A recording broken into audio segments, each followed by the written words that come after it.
Hey everybody, welcome back to Stay Prepped. Today we are making a chicken mac and cheese. This time we are making it in a half pint size. Let's get started.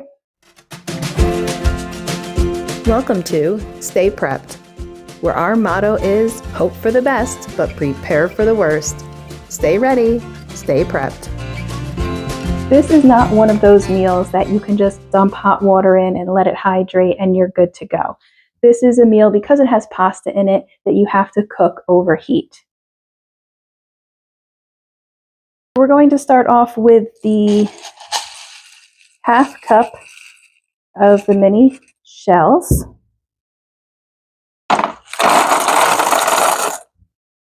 And then we have 2 tablespoons of our freeze-dried chicken.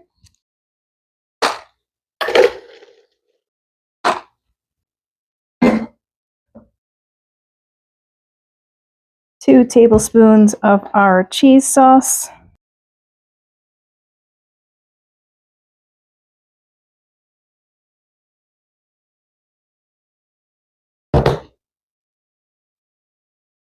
One and a half tablespoons of the béchamel sauce.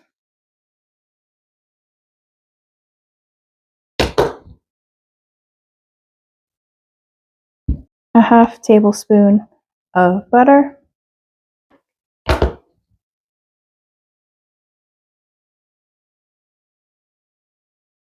Three-quarter teaspoon cornstarch.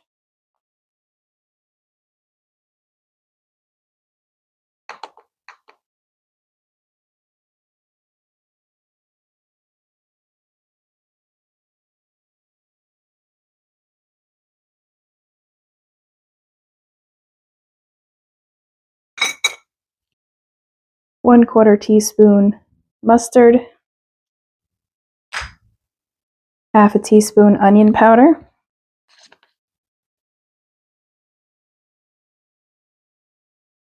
And a half a teaspoon garlic powder.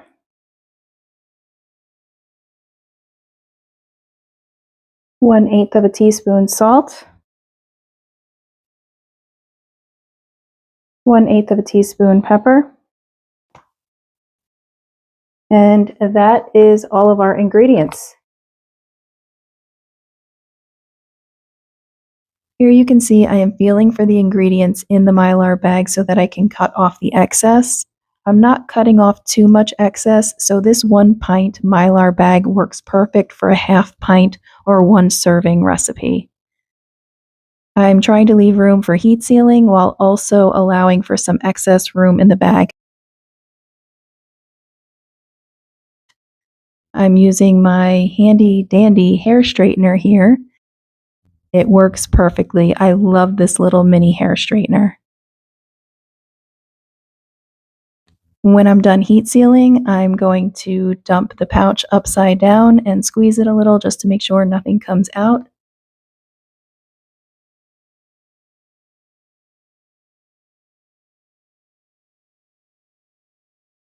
So it looks like we are good to go. One of the most important things we can't forget is our label. So you are going to put the name, the date you packaged it, the expiration date, the cooking instructions, and I've also included the ingredients.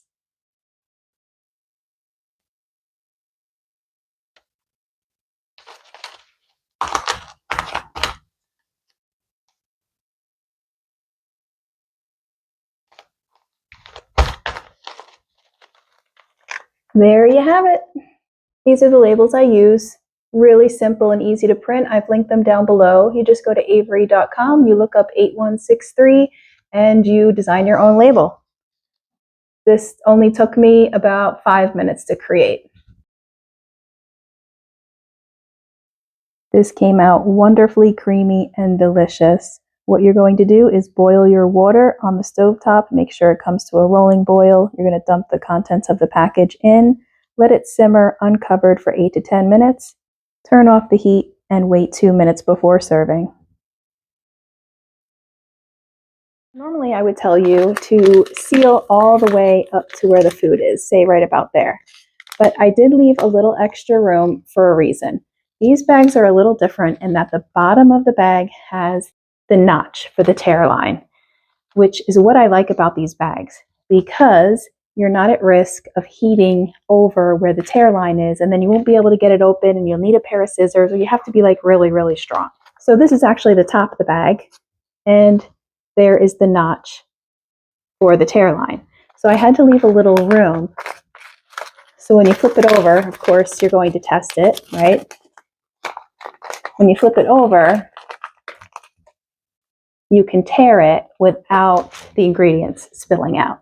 So I really do like these bags because it is a pint bag, but because half pint Mylar bags are very difficult to find in good quality, I just buy the pint with the notch at the bottom of the bag, and then you can make them the size that you want.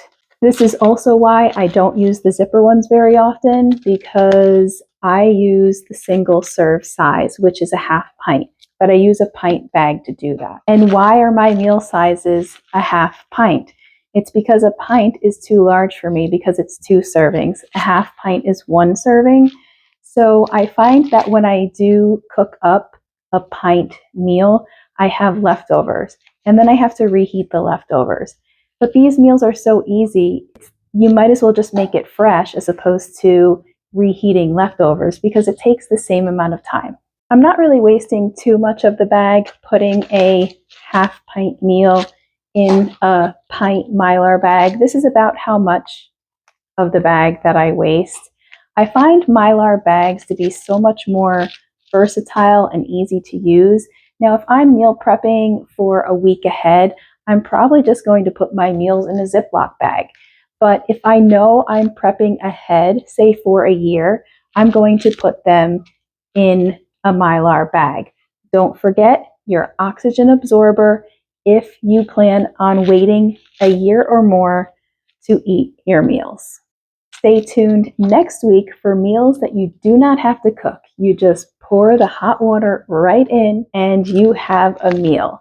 It's really nice because you won't have to keep the meal over an open flame. Not only do campers love those meals, but hikers as well. Also, if you are interested in seeing more meals like this, please subscribe. I put new content out each week. Most of my recipes are original recipes, and they do take me a lot of time to develop, so I would appreciate the shout out.